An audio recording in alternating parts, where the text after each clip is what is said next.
Es una, es una gran alegría reunirnos de nuevo. Ha pasado tanto entre el primer sábado anterior y además de tener un nuevo apóstol en el cielo. Pues también tuvimos nuestra peregrinación a Polonia, que ojalá que el día de los testimonios, alguno de los peregrinos dé testimonio de la potencia que vivimos en dicha peregrinación. Para serles sincero, me es difícil, y si repito, perdónenme, pero no me acuerdo qué dije la vez pasada, qué dije en Polonia, y han habido muchas cosas in between, ¿no? Y todas en el mismo tema, porque ir a Polonia y no hablar, al contemplar la vida de los santos, no hablar sobre lo que es la auténtica libertad humana, sobre la dignidad humana y los derechos fundamentales de la persona humana, que son temas que estamos tocando también por el momento histórico que vivimos, pues se me coinciden todos, ¿no? Así es que hoy que estaba leyendo lo que no cubrí supuestamente el sábado pasado, si repito, pues tal vez el Espíritu Santo quiere que repita, ¿no? Primero que nada, el tema de la charla de hoy, yo misma me la tengo que aprender. Católicos en la vida pública, vivir nuestra fe con valentía. Pues lógicamente concluirán que ese título es fruto de la peregrinación de Polonia, ¿verdad? Católicos en la vida pública, vivir nuestra fe con valentía. Primero que nada,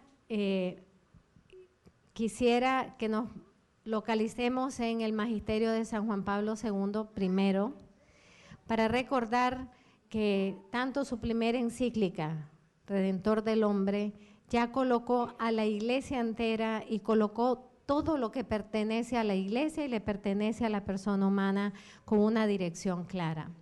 Cuando él dijo, el hombre, y vamos a escuchar mucho a Juan Pablo decir el hombre, y es porque no puede estar diciendo el hombre y el hombre. El hombre que incluye a la mujer, ¿no? La persona humana. El hombre es el camino de la iglesia. ¿Qué quiere decir esto? ¿Qué quiere decir que tú y que yo somos el camino de la iglesia y que cada persona humana es el camino de la iglesia? Quiere decir que el camino de la iglesia a través de la historia está siempre dirigido a buscar la salvación del hombre y la vida digna del hombre aquí en la tierra. No solamente es buscar la salvación después de la muerte, que es importantísimo, y por favor, alguien recuérdeme tocar este tema porque me pierdo en los temas. La salvación nuestra, porque nuestro destino final es el cielo. Y esto a veces se nos olvida mucho y por eso a mí me impresiona tanto que la Santísima Virgen en cada aparición hable del cielo. Hable del cielo, y entre más en los últimos años, cada vez que se aparece, muestra el cielo, muestra el purgatorio y muestra el infierno. O sea, muestra las opciones de la vida después de la tierra. Pero qué poco a nosotros los cristianos se nos está olvidando vivir con la mirada fija hacia la vida eterna.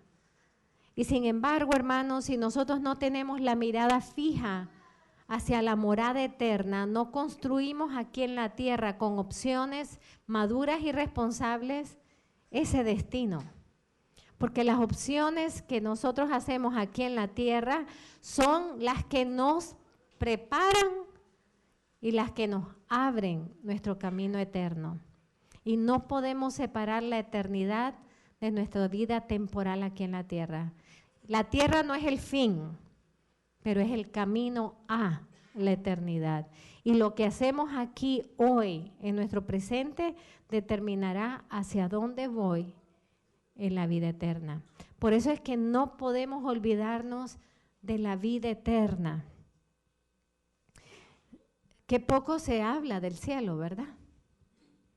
Qué poco se habla del cielo en la predicación en la iglesia. Y sin embargo, tú y yo tenemos que prepararnos para ir al cielo. Y por eso la palabra que el Señor nos dio anoche en el cenáculo, les pido que la escuchen en oración. La responsabilidad de vivir el hoy sabiendo que no puedo desperdiciar ninguna gracia porque todo me lo ha dado Dios para que yo pueda construir mi persona dignamente para llegar un día a morar eternamente en el cielo. Eso es lo que significa que el hombre es el camino de la iglesia.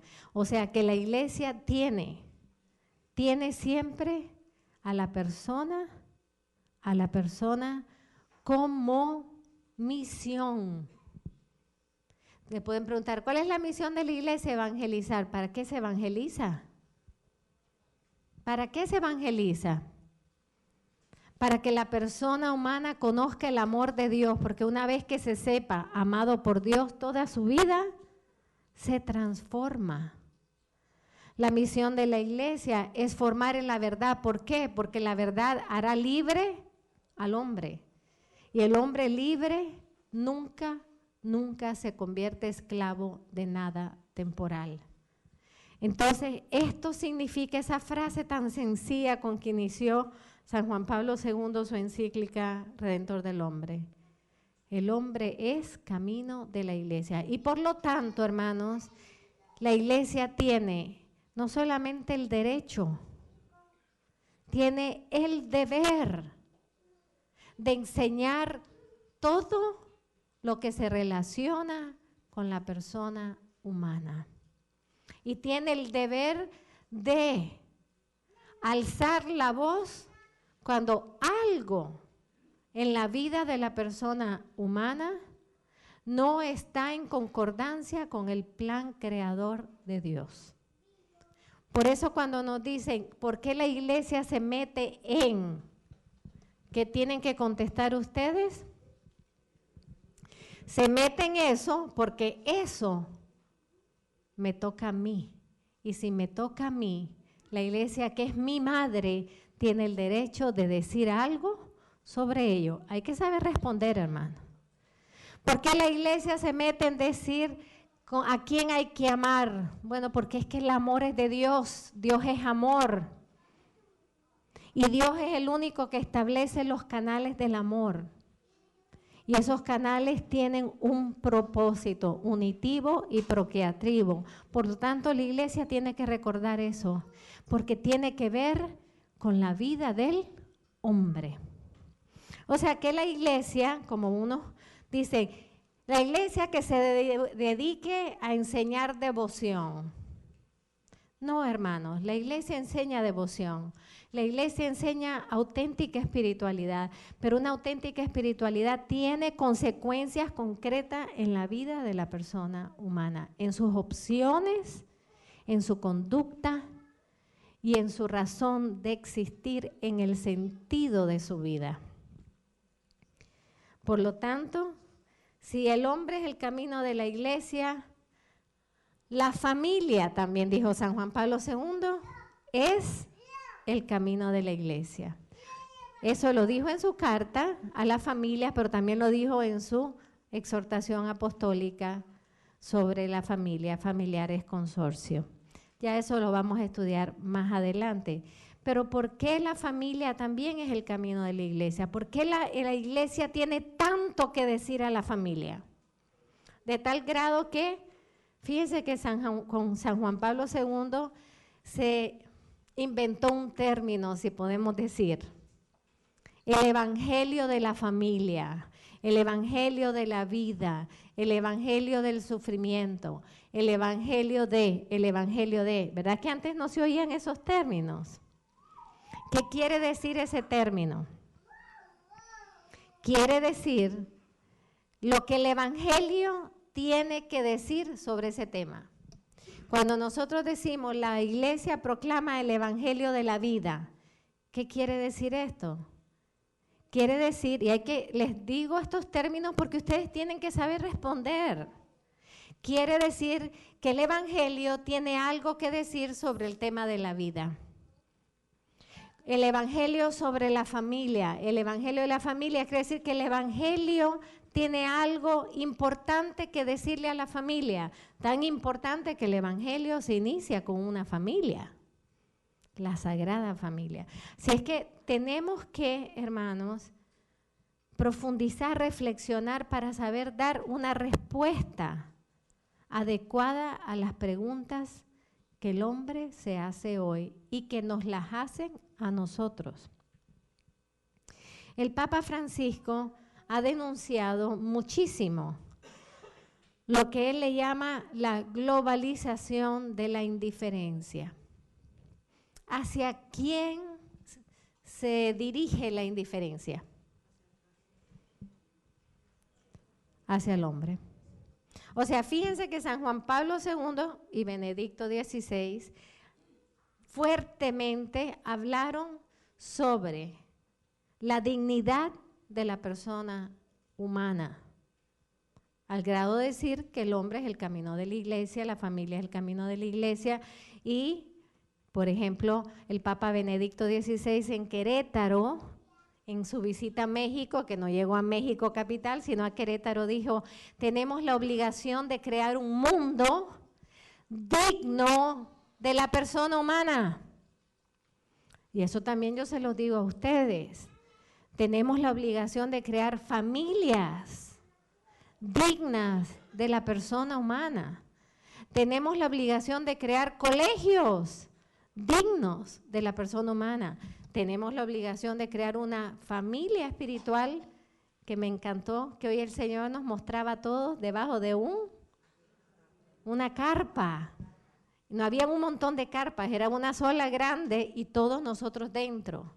Tenemos la obligación de crear una familia espiritual digna de la persona humana. Es una frase fuerte cuando Benedicto XVI dice, es necesario crear un mundo digno de la persona humana. O sea, no cualquier cosa. Nosotros no somos cualquier cosa. Nosotros somos hijos e hijas de Dios creados a imagen y semejanza suya. Por lo tanto, el mundo tiene que ser digno de nosotros. Y nosotros nos toca construir un mundo digno de la persona humana. Esta es nuestra responsabilidad como católicos en la vida pública, crear ambientes dignos de la persona humana. Entonces, ¿a quién se dirige la globalización de la indiferencia que tanto nos habla el Papa Francisco? Al hombre. Porque que yo sepa, indiferencia a los animales no hay. ¿Se han dado cuenta? Hay que alguien toque un animal. Alguien toque un animal. Ay, que un animalito se pierda.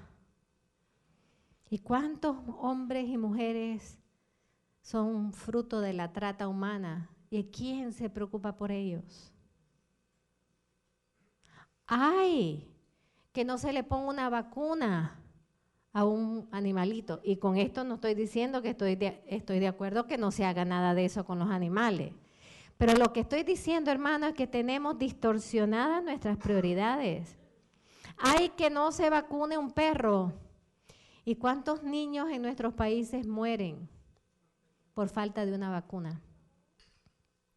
Entonces, cuando el Papa Francisco habla de la globalización de la indiferencia, está hablando de la indiferencia ¿hacia quién? Hacia el ser humano. Hacia el ser humano. Hacia el único, hacia nada de lo que Dios ha creado debemos tener indiferencia. Pero hacia la persona humana que es la corona de Dios, que es el mismo donado en su imagen y semejanza. Nosotros no nos entendemos, hermanos, quiénes somos. Fíjense que no nos entendemos que San Juan Pablo II dijo que nosotros, y fue impresionante para mí recordarme esta frase el 22 el día de su fiesta, el 22 de octubre, en la capilla que tuvimos misa, su capilla episcopal.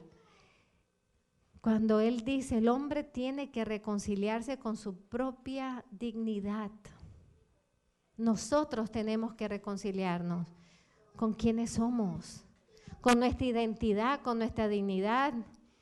Nadie puede tratarnos fuera de la dignidad propia de la persona humana. Y quien nos trata fuera de esa dignidad, hay que entender que no es normal. Hay que entender y darle el nombre verdadero. Pues hermanos, la indiferencia la vemos ya de tal forma que ya es globalizada. Nosotros oímos noticias, ahora tenemos internet, teléfono, todo, ya no sé ni qué tenemos. En lo próximo vamos a tener todos como una aquí, no sé, solo nos falta una antenita, ¿verdad? Que qué bueno, a mí me parece buenísimo cómo el Señor nos ha permitido vivir en este siglo, con todos los adelantos tecnológicos, siempre y cuando sean para hacer un mundo más digno de la persona humana. O sea, qué bueno que nosotros podemos saber hoy que pasó un huracán por tal lado y que se destrozó toda una ciudad. Qué bueno que lo podemos saber. ¿Para qué? Primero orar. Primero la oración. Y segundo, para ayudar, hermanos. Porque si no caemos en la globalización de la indiferencia. Ay, supiste, hasta allá, hasta para causa de chisme. Supiste que hubo un terremoto en no sé dónde. Ay, pobre gente. Pobre gente, y damos la vuelta. Pero no lo siento mi hermano. No lo siento mi hermana. Si el Señor ha permitido que tengamos los medios de comunicación, es precisamente para hacer un mundo más fraterno, un mundo donde yo me sienta hermano del que murió en medio del mar queriendo huir de una situación de opresión. Me tengo que sentir hermano y hermana de esos jóvenes, de esos niños, de esas niñas que son vendidas como esclavas, sí, hoy, siglo XXI. Me tengo que sentir hermana de los que sufren, de los que están enfermos y no tienen un Tylenol que les alivie el dolor. Entonces, para eso sirve los medios de comunicación, para crear comunión y para crear, ¿qué? Fraternidad. ¿Cómo se llaman esas cosas? Medios de comunicación. Y resulta que cuando más medios de comunicación hay, es cuando menos comunicación hay. ¿Quién entiende eso? Quiere decir que el enemigo no le gusta lo que Dios ha hecho para hacernos más hermanos. ¿Y los está utilizando para qué? Para hacer más separación y más enemigos. No es culpa de los medios, hermanos. Como los padres que me dicen, esa televisión, y le digo, ¿quién la prende? Si la televisión no se prende sola. Ah, es que no se puede ver nada. Imagínese, si yo me pongo a ver televisión y solo horrores, pues apágalo, mijo. O sea, los aparatos no son nuestros dueños. Nosotros somos dueños de cómo usamos todo. Y tenemos ante Dios la responsabilidad de usar todo para el bien. Y no solamente el bien, el mayor bien. Por eso, hermanos, estamos a unos días, ¿verdad?, de las elecciones. Nosotros tenemos hasta hoy, porque nunca sabe lo que puede pasar, ¿verdad? Pero hasta hoy tenemos el derecho a votar. Y tenemos que usar ese derecho para hacer un bien, pero no solamente un bien mayor, un bien digno de una conciencia cristiana. ¿Cuánto? El mismo padre, ¿verdad? Decía, yo no puedo votar. Y a lo mejor él quisiera votar. A lo mejor él quisiera decir algo para apoyar en un momento crítico de nuestra nación. Y sin embargo, no puede. Pero los que podemos, siempre tenemos que hacernos la pregunta, ¿estoy utilizando el don que Dios me da para hacer el mayor bien? Esa es la única pregunta digna de la persona humana.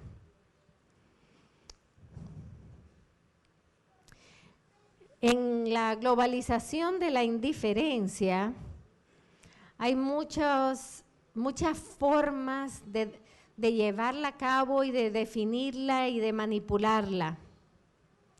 Por ejemplo, hermano, nos hablan del humanismo. Sí, el humanismo, el primero que habló del humanismo fue Juan Pablo II. Entonces saben que ese término apela. Es tiempo de un verdadero humanismo, que quiere decir que la persona humana se entienda, se comprenda, se conozca y viva según su dignidad. Eso es el verdadero humanismo. ¿Qué hace la indiferencia? Crear un falso humanismo. Acuérdense que el demonio no crea. Esto es muy importante. El demonio no crea, porque él es criatura. Las criaturas no creamos. Las criaturas cooperamos con el Creador, pero no podemos crear, solo el Creador. El demonio es criatura, no puede crear, pero lo que sí sabe hacer muy bien es coger algo bueno y darle la vuelta. Y lo que era verdadero, le da una vueltecita, le cambia un poco la definición y lo hace falso. Nosotros tenemos que tener ese juicio. Nosotros tenemos que tener la capacidad de decir, espérate, déjame ver si esta definición tiene sentido, según Dios. Entonces, ¿qué cosa es un verdadero humanismo? Se los acabo de decir hace 3 segundos. Que el ser humano se entienda por lo que es, hijo e hija de Dios, con derechos y deberes, con una altísima dignidad y con una capacidad inmensa de amar. Eso es un verdadero humanismo. ¿Qué hace el demonio? Va a usar la misma palabra, pero lo tiene que hacer falso, como el dinero, ¿verdad? No importa si tú tienes un billete de $100, luce igual, pero si es falso no te lo aceptan, porque ahora le pasan los rayitas esas y saben que no te lo aceptan. Pero luce igual, pero algo está vacío de sentido, está vacío de verdad. Entonces, ¿qué se está propagando en el mundo de hoy? El falso humanismo, que quiere decir que el hombre y la mujer es más importante que la verdad. Ahora yo les quiero hacer una pregunta. ¿Ustedes creen eso? ¿Ustedes creen que ustedes y yo somos más importantes que la verdad? No. ¿Por qué? Porque la verdad es ¿quién? Por lo tanto, yo no soy más importante que Dios. Pero se dan cuenta, va muy sutil. Y por eso viene el relativismo. Según quieras, según sientas, según te parezca, según tú creas. O sea, el hombre más importante que la verdad. La verdad, en realidad, bajo ese concepto, no existe. no existe. Se usa la palabra verdad porque si se usara mentira, nadie caería en la trampa. Pero se usa la palabra verdad como, por ejemplo, tantas veces yo oigo, pero lo que yo creo es mi verdad. ¿Ah? Entonces suena como, están usando creencia, están usando verdad. Son palabras cristianas, pero nosotros decimos otra cosa.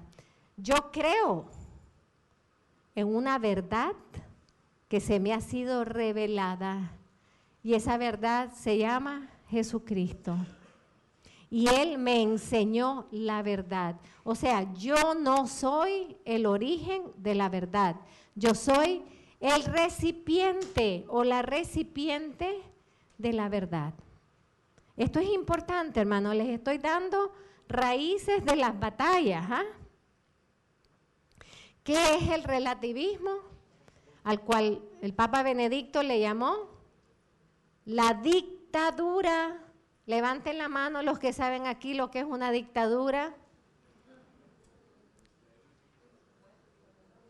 ¿Verdad? Nicas, cubanos, venezolanos, sigamos, aquí tenemos salvadoreños, hondureños y vamos, toda Latinoamérica para abajo, sabemos lo que son dictaduras.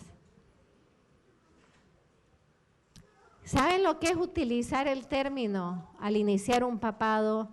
Que la gran batalla de estos tiempos era la dictadura del relativismo. ¿Y por qué usó la palabra dictadura, hermano? ¿Qué hace una dictadura? Te esclaviza, te oprime, y si no crees lo que ellos dicen, ¿qué te pasa? Te matan, que es más fácil todavía que te lleven a la cárcel y pases muchos años ahí. La dictadura se impone. O sea, resulta que tú eres libre de creer lo que tú quieras, pero si no crees lo que ellos dicen, vas a la cárcel. Ah, entonces, ¿dónde está la libertad de creer lo que ellos creen? Hermanos, hay que estar claros en las batallas tales y cómo las libramos. Segundo, el materialismo práctico. ¿Qué quiere decir esto? Lo más importante es vivir para la materia. Para la materia. Tanto corporal como las cosas. ¿Qué está detrás del materialismo práctico? El creer que no hay un cielo y que yo tengo el derecho aquí de hacer todo lo que me dé la gana, porque al fin y al cabo, cuando me muera, todo se acaba conmigo. Lo que está detrás del materialismo práctico es falta de concepto de vida eterna.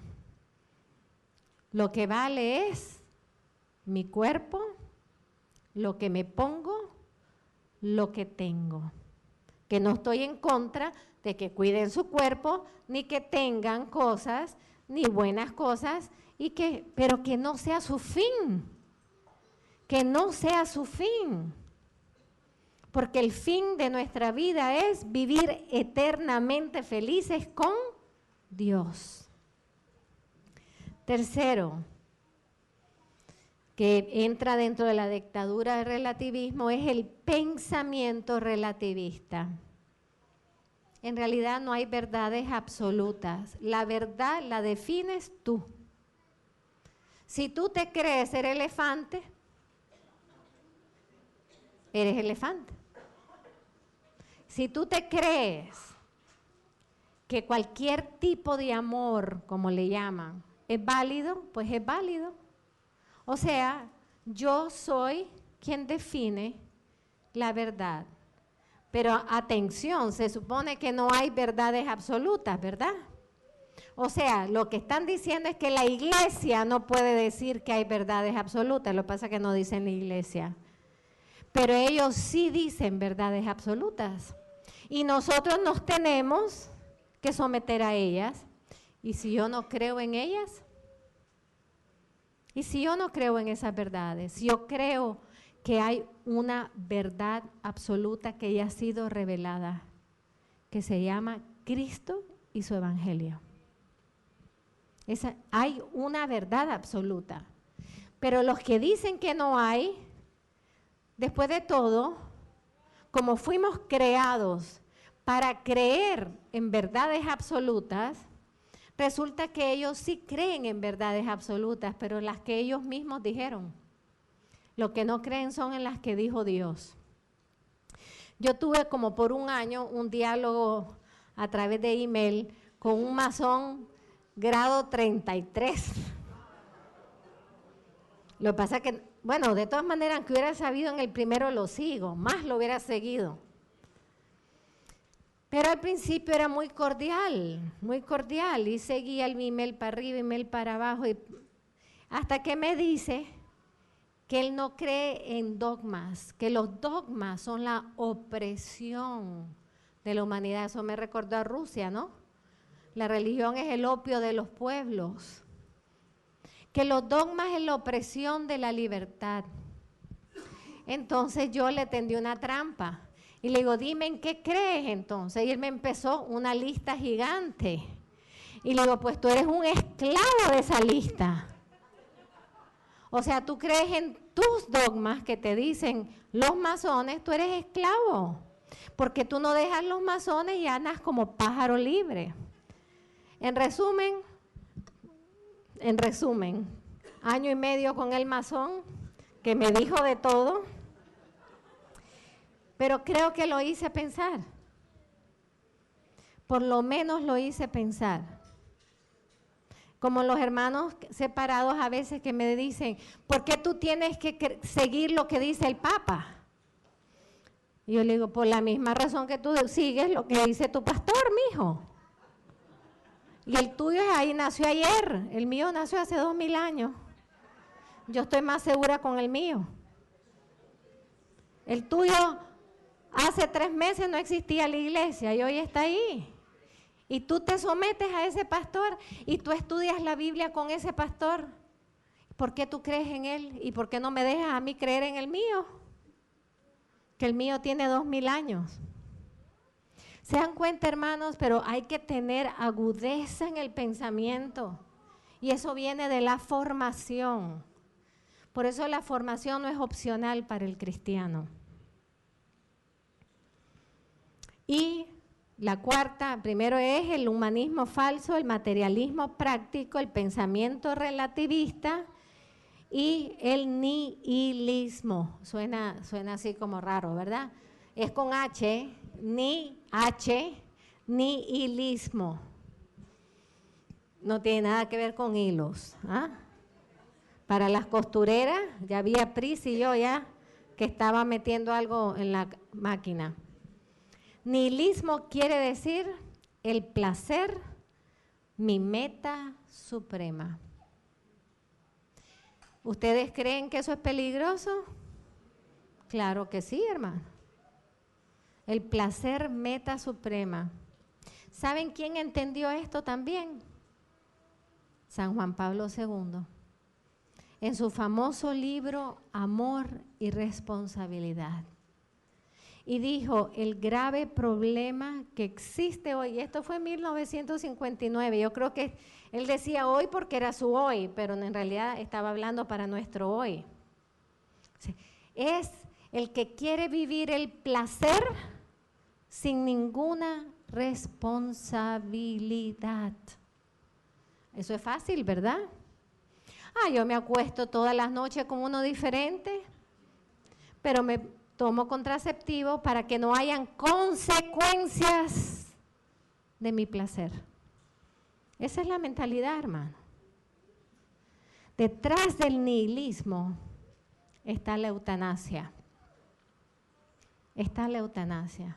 No quiero sufrir, ni quiero que nadie sufra, porque no se entiende el concepto redentor del sufrimiento. Detrás del nihilismo está la promiscuidad, está todo lo que vemos, no se los voy a mencionar. Entonces díganme si el placer como meta suprema, no es que sea malo el placer. A ver, levante la mano los que les gusta un buen chocolate. Ah, eso no quiere decir que ustedes son nihilistas. Ahora, si ustedes por ese chocolate se pasan llevando a cualquier persona, sí son nihilistas. O sea, Dios no está en contra del placer, pero un placer ordenado, una pasión sometida a los valores más altos. Por ejemplo, a todos nos gusta comer, unos más que otros, ¿verdad? Y a unos unas cosas más que otras. Pero sin embargo el lunes toda la familia va a ayunar. ¿Qué quiere decir? Que estamos poniendo una causa importante antes que un placer. Y eso es auténtica madurez cristiana. Entonces se dan cuenta cómo la globalización de la indiferencia se basa en problemas mayores.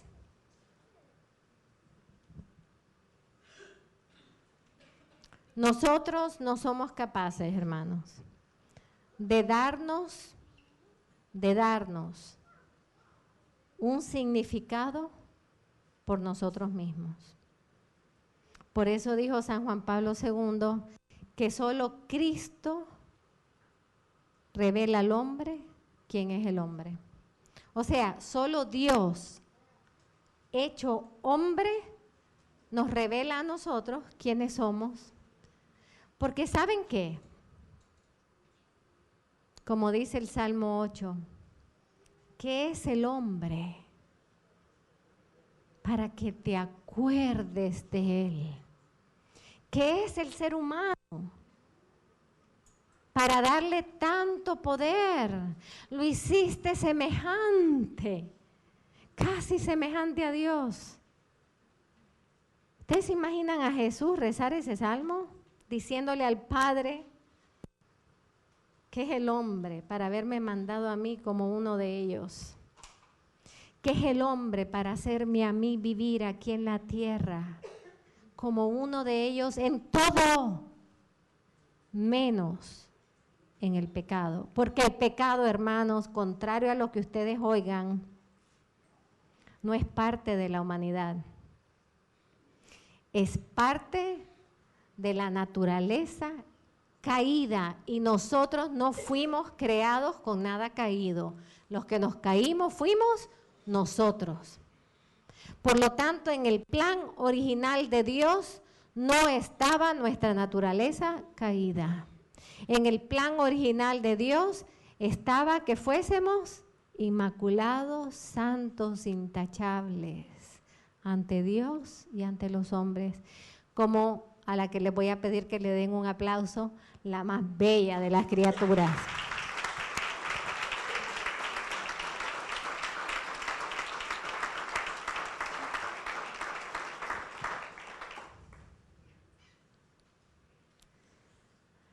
Nuestra preocupación por la dignidad humana y por la vida nunca puede ser parcial ni a medias.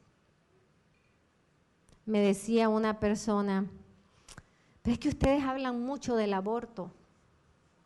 Y le dije, bueno, pues sí, claro que tenemos que hablar mucho del aborto, porque si no hablara del aborto, yo tal vez no hubiera nacido. ¿Y cómo no voy a hablar por los que no tienen voz? A mí me gustaría que si yo fuera muda y ustedes ven que yo necesito agua, que ustedes le pidan a alguien un vaso de agua para mí, ¿no? ¿A ustedes no les gustaría, si fuesen inválidos y no se pueden mover y tienen ganas de ir al baño, que alguien notara que ustedes tienen ganas de ir al baño y ese alguien dijera, llevémoslo en la silla de ruedas al baño, ¿o no? ¿A ustedes les gustaría que si ustedes no pueden valerse por ustedes mismos, que hubiera alguien que se interesara por ustedes? Ah, ¿verdad que sí? Pues resulta que hay unos niños que no pueden decir nada. Que no pueden decir nada y nos toca a nosotros decir mucho por ellos. Mucho por ellos. Y no podemos guardar silencio, hermano. Ni en la oración, que es nuestro clamor a Dios, ni ante los hombres. ¿O acaso la ofensa a la dignidad humana? A ver, ¿cómo nos vamos a defender a las mujeres violadas? Ahí sí todos levantamos la mano, ¿verdad? Aunque a ninguna nos hayan violado, levantamos la mano porque hay que defender al ser humano en su dignidad. Tenemos que defender, y en la defensa de la dignidad humana no hay medidas. No hay medidas. Me recuerdo, para mí es la foto más bella de Juan Pablo, y mire que todas las fotos de Juan Pablo son bellas, ¿ah? Porque hasta la que está chorreando saliva son bellas. Porque no se trata de la belleza corporal, se trata del significado. Cada foto de él es un ícono. No sé dónde expliqué los íconos, creo que fue en la peregrinación. Que son, no se pintan, se escriben porque tienen un mensaje que dar.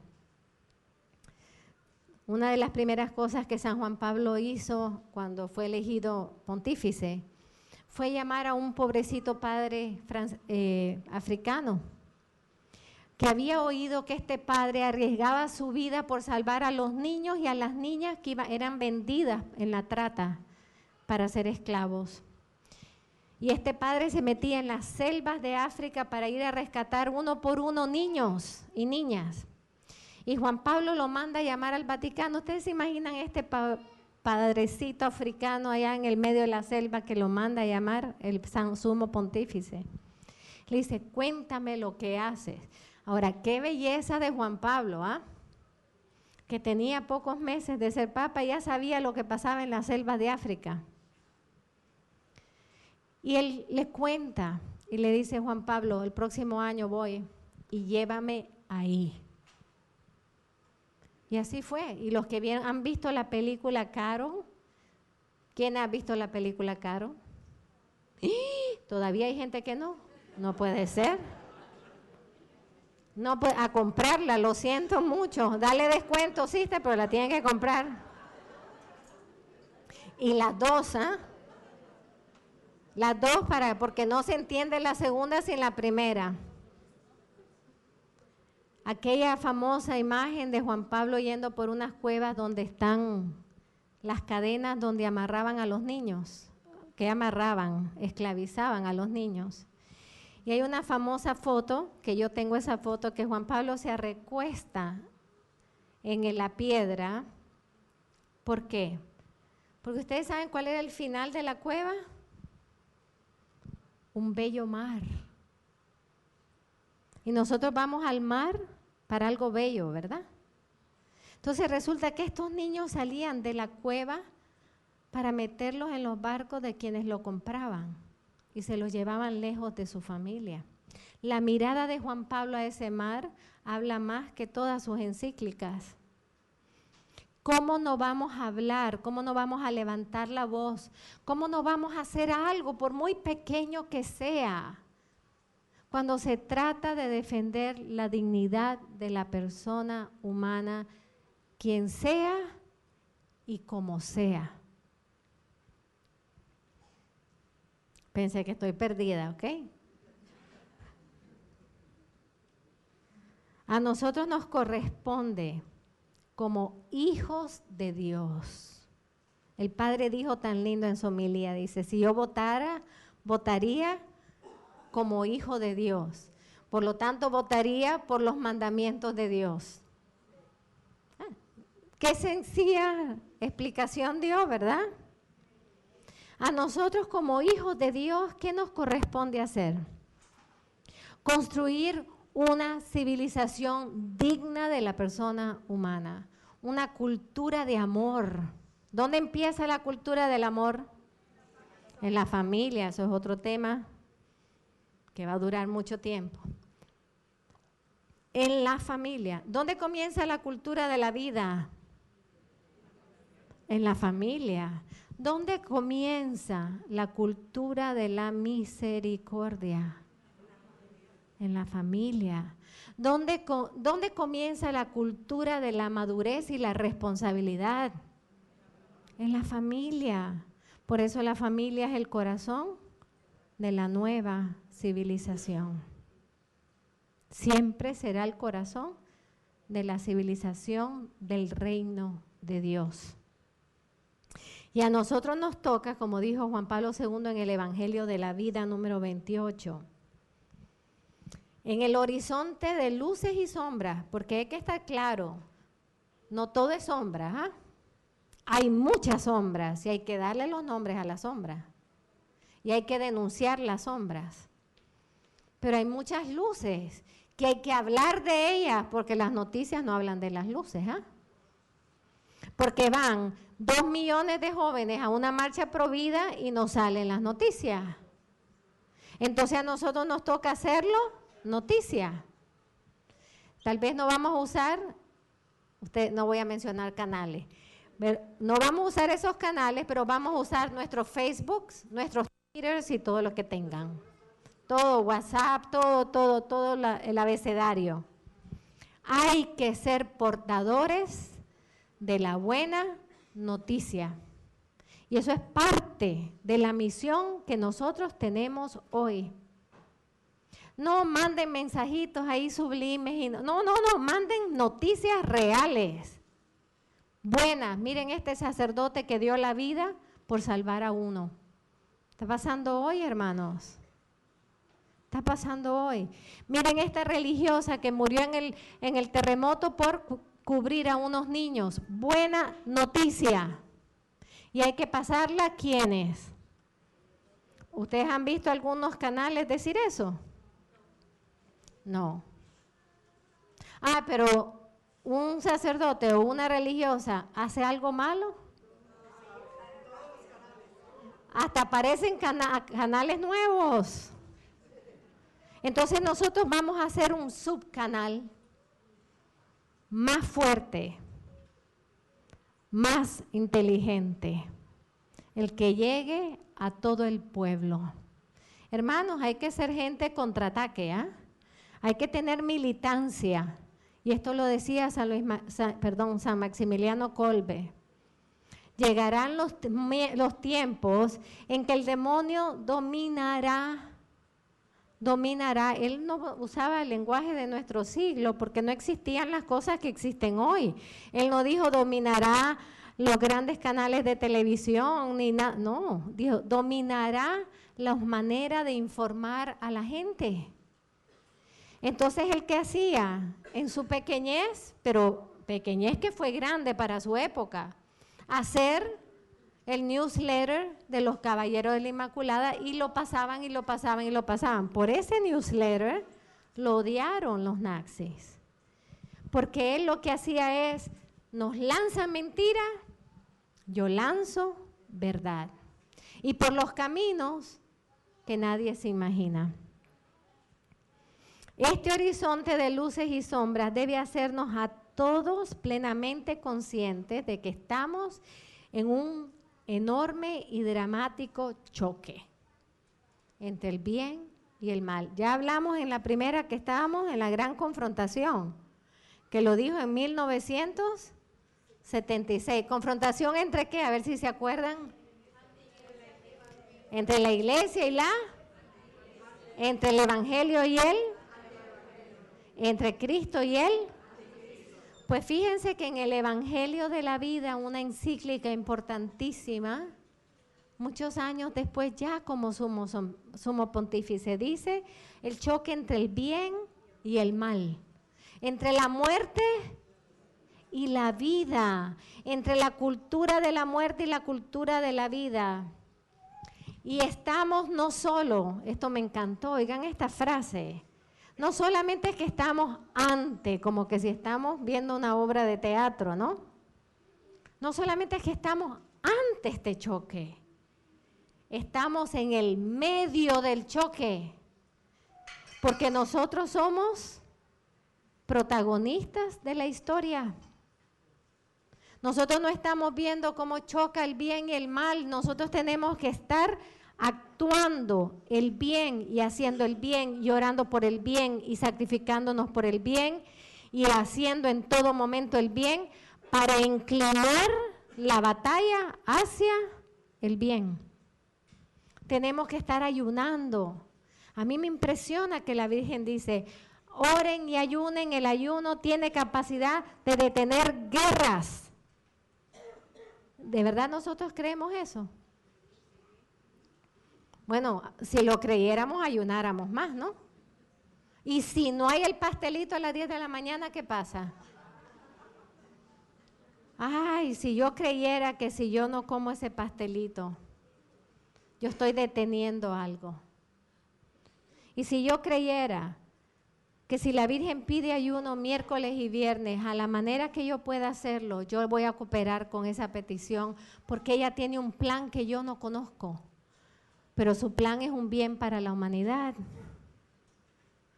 ¿Se dan cuenta, hermanos, lo que Juan Pablo quiere decir? No nos sentamos ante una obra de teatro que está pasando todo este drama. No, nos está diciendo, ustedes son parte del drama. Y a ustedes les corresponde hacer algo por ese drama. Y por eso, como no sé cuánto tiempo me queda, ya voy a entrar en lo que quería entrar hace rato.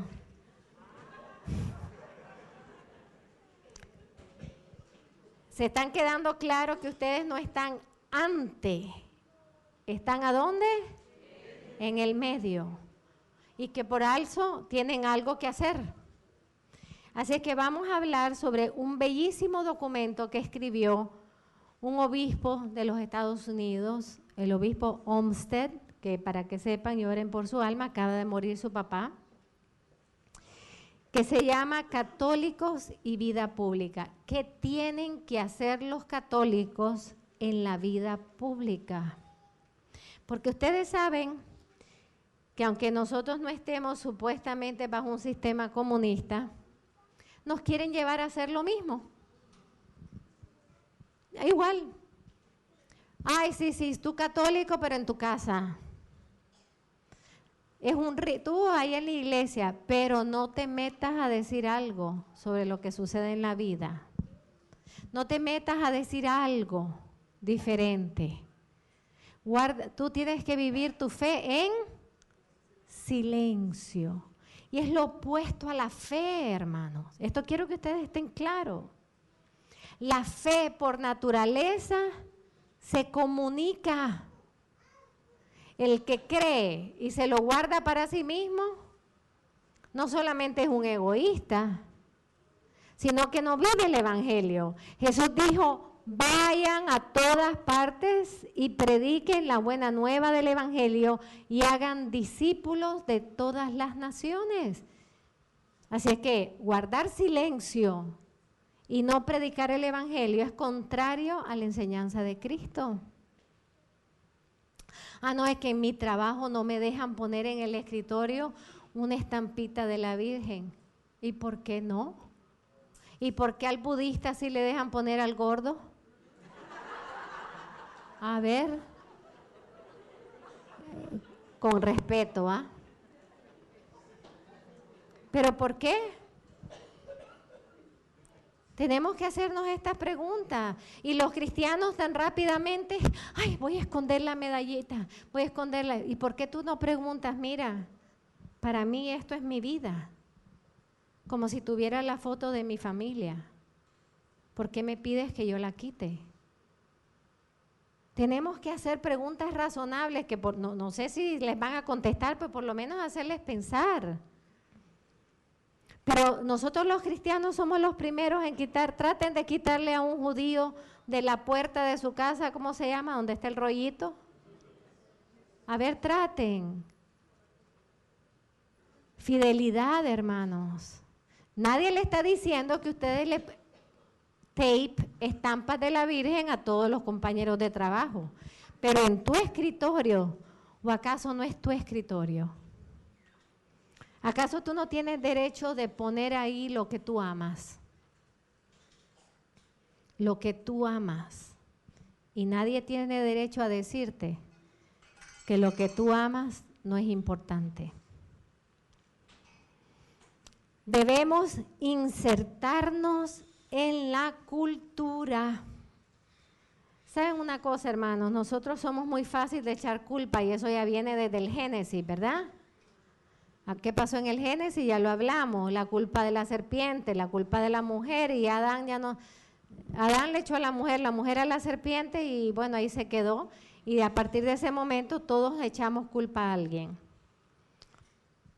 ¿Por qué se hacen las leyes? ¿Se han puesto a pensar en eso? Porque hay mucha gente que está de acuerdo. Hay mucha gente que está de acuerdo. ¿Por qué se venden la pornografía? A los grados altísimos, el mayor negocio de los Estados Unidos es la pornografía.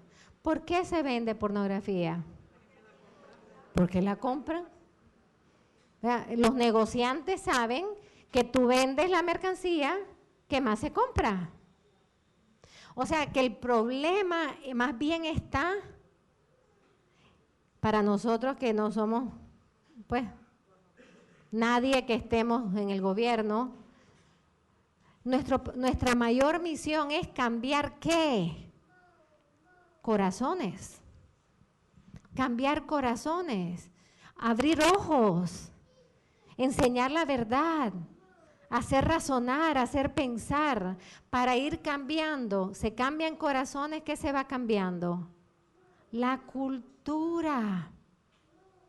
Y hermanos, la cultura no te la cambia una ley, pero la cultura puede cambiar la ley. Porque si lográramos que se vaya amando la sacralidad de la vida, yo les aseguro que los que venden el aborto van a ir cerrando. Van a ir cerrando.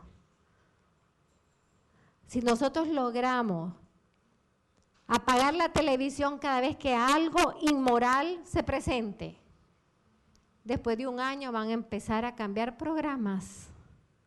Porque aquí lo que cuenta es el cash. ¿Qué es lo que nos falta a nosotros? La estrategia de decir lo que es sombra no va conmigo. Yo soy hijo de la luz, yo soy hija de la luz.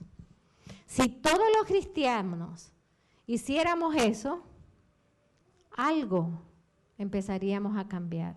Aquí hay que trabajar la cultura, hay que injertarse en la cultura, no huir de ella.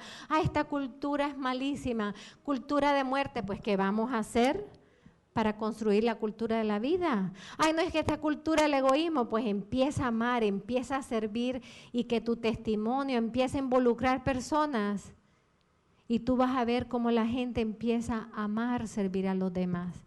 Esta cultura es toda materialista, pues tú empiezas a dar testimonio de valores mayores que la materia.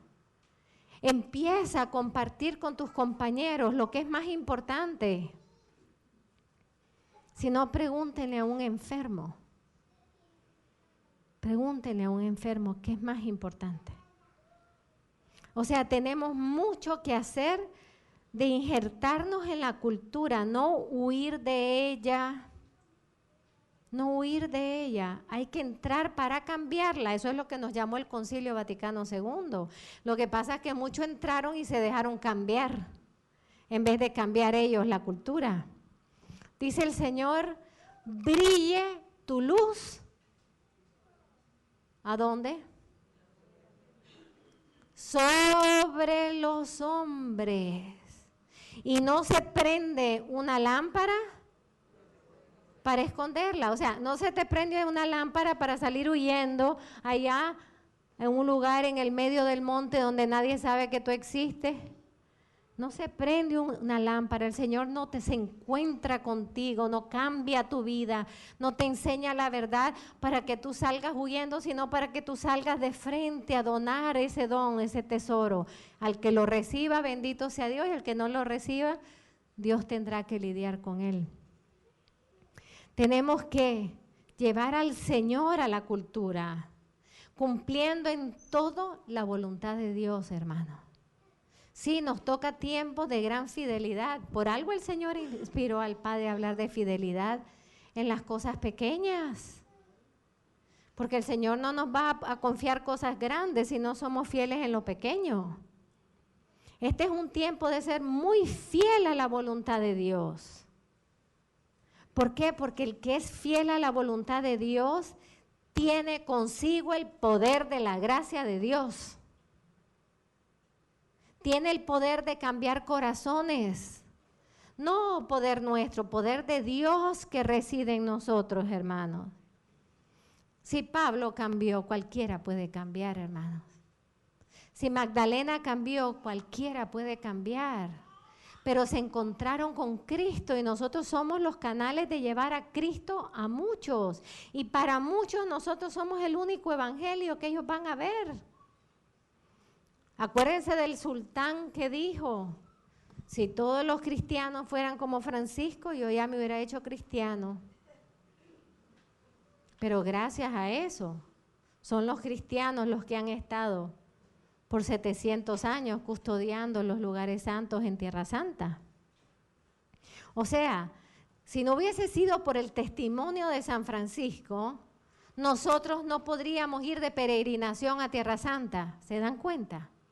Y no hubiera Santo Sepulcro, no hubiera Nazaret, no hubiera iglesia de la multiplicación de los panes. Si no hubiera sido por el testimonio de un hombre, no se le hubieran abierto las puertas a la iglesia y a la iglesia a través de los franciscanos. Con el testimonio de un hombre se pueden abrir horizontes inimaginables. Con tu testimonio. Allá donde tú piensas, ahí ni entro, porque eso sí que es, pues ahí entra. Ahí tienes que entrar. Y ahí tienes que ser lo que Cristo te pide que seas. Lo que pasa es que a veces los cristianos hemos dado un testimonio muy malo, hermano, y hay que ser sinceros. Muchos de los problemas de la cultura contemporánea hay que reconocer nuestra responsabilidad. Nosotros los cristianos muchas veces somos los primeros que tiene que ir al mejor lugar de esta ciudad a vivir. ¿Está malo eso? No. Pero somos los primeros que estamos diciendo. Entonces, ¿qué estamos diciendo? La primacía de la materia. Y si te sale un hijo que no es tan inteligente, te pones bravo con ese hijo porque no va a llegar a Harvard. Y ya vimos que de Harvard no sale tan gente buena. A veces salen muy buenos, gracias a Dios. A veces salen muy buenos. Gracias a Dios que han salido muy buenos. Que hoy son abogados que están defendiendo la libertad religiosa. Que si no fuera por ellos, estaríamos todavía más mal. Pero hermanos, nosotros tenemos que dar testimonio a la primacía de los valores espirituales y los valores auténticamente humanos. Nosotros los católicos estamos llamados a construir, a trabajar y a defender la cultura del amor, de la verdad, de la vida y de la solidaridad.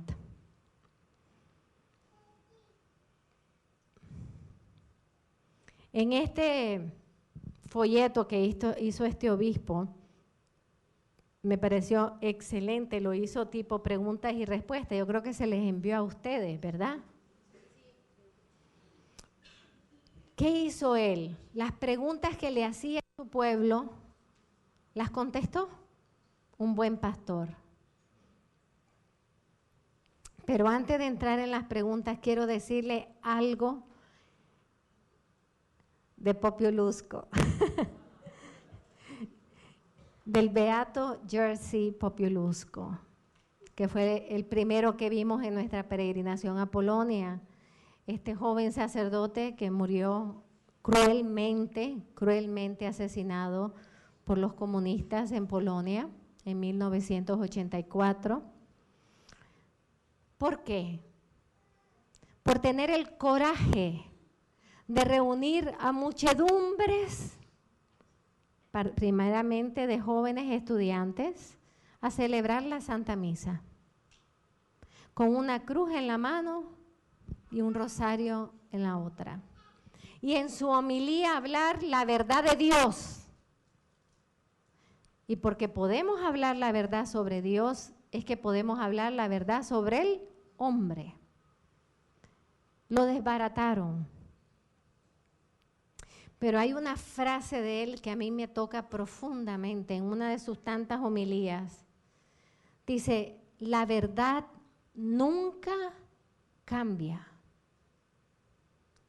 Quédense solo con esa, pero no me voy a quedar solamente en esa. La verdad nunca cambia.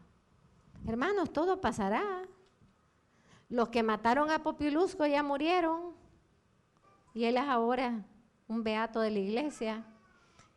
Y nosotros estuvimos ahí, constantemente gente, ¿verdad?, rezando en su tumba. La verdad nunca cambia. No puede ser destruida. No puede ser, trataron de crucificar la verdad, mire, y lo crucificaron, pero no lo destruyeron, no lo acabaron, no lo silenciaron. ¿Qué pasó 3 días después? La verdad resucitó. La verdad no puede ser destruida por ninguna decisión de un ser humano. Y la verdad no puede ser destruida por ningún acto legal. A mí me encanta la gente últimamente. Ay, pero como ahora es ley, entonces es verdad. No me diga. De verdad que es así. Y si mañana pasan una ley que todas las mujeres que no tienen pelo rubio van a la cárcel, ¿es verdad? O sea, ¿la ley es la verdad absoluta? ¿O la ley debe estar al servicio del bien común? Oímos tantos eslogans, hermano. Ahora es ley, como diciendo, ya está por encima de todo. Fíjense que cuando Jesús se reunió con Pilato, mejor dicho, lo llevaron a Pilato, y Pilato, muy creído en su posición, le dijo, está en mis manos liberarte, yo tengo la autoridad. Y era verdad que tenía autoridad humana. ¿Pero qué le contestó el Señor? Y aún esa autoridad se te fue dada desde arriba. O sea, la autoridad civil es donde Dios, es responsabilidad de quien llega a tener ese poder y esa autoridad de usarla para lo que está creada a ser, de usarla para el bien común, para el bien del hombre. Por lo tanto, no puede ser destruida por ninguna decisión ni por ningún acto legal. Esto le ha de haber costado la vida a Populusco, ¿ah? Decir la verdad con valentía es una manera directa de llegar a la libertad. Qué frase más poderosa, ¿verdad? Decir la verdad, en muchas ocasiones, con valentía. Porque decirla entre gente que pensamos lo mismo es fácil. Pero decir la verdad ante un mundo que no está diciendo lo mismo requiere coraje. Y decir la verdad con valentía, dice Populusco, es caminar directamente hacia la libertad interior que nadie te la puede quitar. El hombre que dice la verdad es un hombre libre, a pesar de la esclavitud externa. Nosotros fuimos creados ¿para qué, hermano? Para la libertad interior, también para la libertad exterior. Pero muchas veces el pecado crea esclavitudes externas. Pero nadie te puede robar la libertad interior. Eso es lo que le pasó a San Maximiliano Kolbe en el campo de concentración. Sí, ahí entrabas para morir. Sí, ahí te abusaban, ahí te golpeaban, te robaban de tu dignidad, te mataban de hambre, te hacían bestialidades, experimentos que ni a los animales hoy se permiten. Y sin embargo, en ese lugar de muerte, de odio, de oscuridad, San Maximiliano Kolbe fue exactamente igual que como era en la ciudad de la Inmaculada.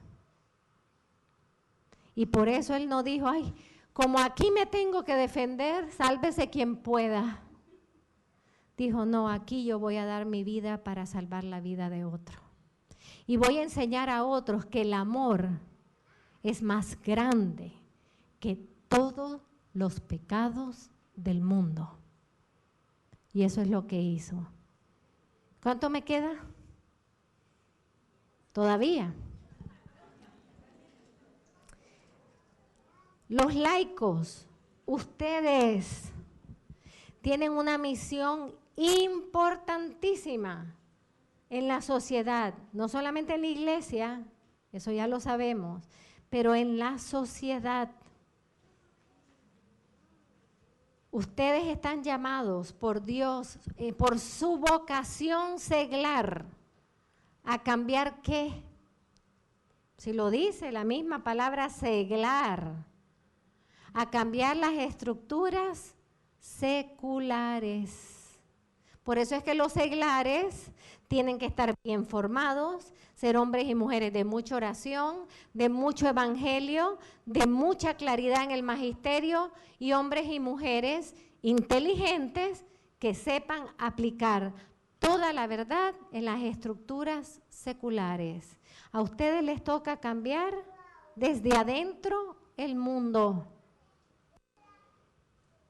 Un empresario. Claro que toda empresa tiene que tener ganancias, si no, ¿para qué tenerla, verdad? Eso no hay que ser tan inteligente para saber.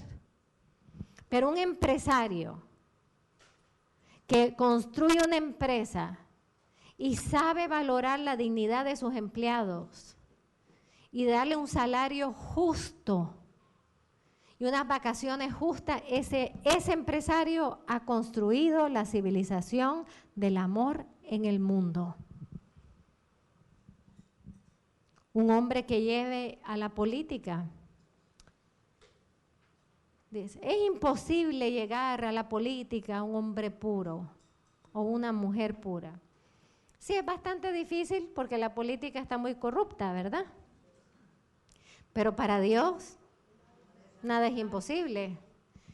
La clave es que estando ahí arriba no se corrompa. Esa es la clave y esa es la decisión del corazón humano. ¿Qué responsabilidad ustedes tienen? La primera responsabilidad, hermanos, es ser santos. Santos. La santidad es una vocación universal. Los sacerdotes tienen que ser santos. Las religiosas tenemos que ser santas. Y los laicos tienen que ser santos. Y santos de verdad. Santos que viven con coherencia su fe en todos los sectores de la vida en que el Señor les ha colocado. Si eres un doctor, tienes que ser como Moscati. Y el que no ha visto la película, cómprela, por favor, porque es una película bella. Parece que estoy haciendo promoción al bookstore. Cuando yo fui a la tumba de San Moscati, lloré mis ojos en la película y terminé de llorar lo que me faltaba en la tumba. Al rezar por todos los médicos que conozco y por los que no conozco. Ojalá todos los doctores fueran médicos como San Giuseppe Moscati. ¿Puede un doctor ser santo? Sí. Y no solamente puede, debe. Y necesitamos médicos santos, médicos que hagan de su profesión un canal para la sanación de sus hermanos. ¿Necesitamos abogados y abogadas santos? Sí, claro que los necesitamos para que nos ayuden a no dejarnos sucumbir por una sociedad donde la justicia no tiene ya valor. Necesitamos laicos santos. Necesitamos laicos formados en la fe para que sepan comunicarla, para que sepan que la verdad dirige sus vidas como esa columna de nube y de fuego los dirige a través del desierto. En el ámbito público, los laicos tienen una inmensa responsabilidad que les viene desde el bautismo, porque ustedes fueron bautizados profetas. ¿Qué quiere decir? Los que proclaman la verdad. Por su bautismo ustedes son reyes y reinas. ¿Qué quiere decir? ¿Qué quiere decir eso? Que tienen la capacidad de tomar autoridad sobre todo para hacerlo funcionar hacia el bien. Y también participan del sacerdocio de Cristo, que quiere decir que ustedes son capaces con su oración, con su sacrificio y con su entrega de vocación a sus familias y a sus trabajos, de santificar el mundo. Entonces, hermanos, la misión en la vida pública es hacer que la cultura en la que nosotros vivimos, empezando desde el hogar, sea una cultura digna de la persona humana, desde su concepción hasta su muerte natural. Y digo desde, hasta, porque es nuestra misión que desde ese comienzo hasta ese final, nosotros hagamos un mundo en que toda persona humana es tratada con dignidad, con respeto, y que todo lo que es digno para esa persona es capaz de alcanzarlo. Que el Señor les bendiga.